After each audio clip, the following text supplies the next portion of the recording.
નમસ્કાર. આજે આપણે જોઈએ વાર્તા સંગ્રહ ભાગ 1ની વાર્તા નંબર 19 ઉપકારનો બદલો. એક એક જંગલ હતું. જંગલમાં એક સિંહ રહેતો હતો. એક વખત તેના પગમાં મોટો કાંટો ભોકાયો ભોકાયો એટલે કે વાગ્યો. સિંહે પગમાંનો કાંટો કાઢવા ઘણા પ્રયત્નો કર્યા.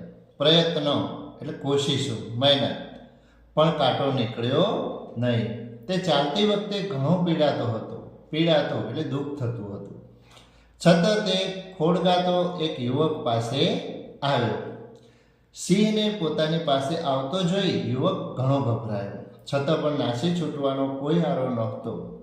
બીજો કોઈ ઉપાય ન હોવાથી યુવક ચૂપચાપ ત્યાં જ બેસી રહ્યો.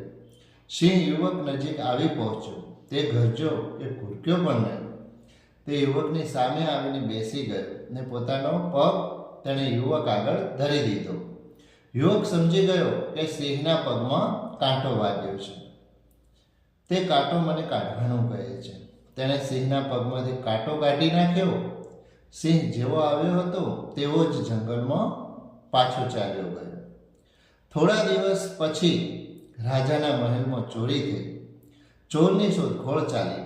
કેટલાક અદેખિયાઓએ આ યુવક ચોર છે તેમ રાજા પાસે જઈ ખોટું જણાવ્યું.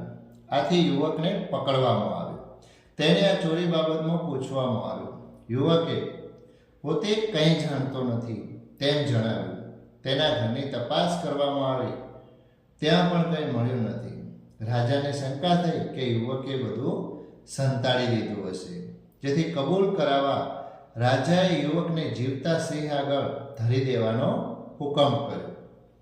યુવકને સિંહના પંજરામાં ધકેલી દીધો. સંજોગો વસાત યુવકે જેનો કાંટો કાઢી આપેલો તે જ સિંહ હતો. સિંહ ઊભો થઈ યુવકની નજીક આવ્યો. સિંહે યુવકને ઓળખી લીધું. તે યુવકની પાસે જઈ ઊભો રહ્યો અને પોતાની પૂંછડી હલાવવા લાગ્યો. સિપાહીઓએ આ જોઈ નવાઈ લાગી. તેઓ રાજા પાસે ગયા અને વાત જણાવી. રાજા પોતે સિંહના પાંજરા પાસે આવી પાંજરા પાસે પહોંચી ગયા. તેમણે જોયું તો સિંહ પોતાની પૂંછડી હલાવી યુવક પ્રત્યે પ્રેમ વ્યક્ત કરી રહ્યો હતો.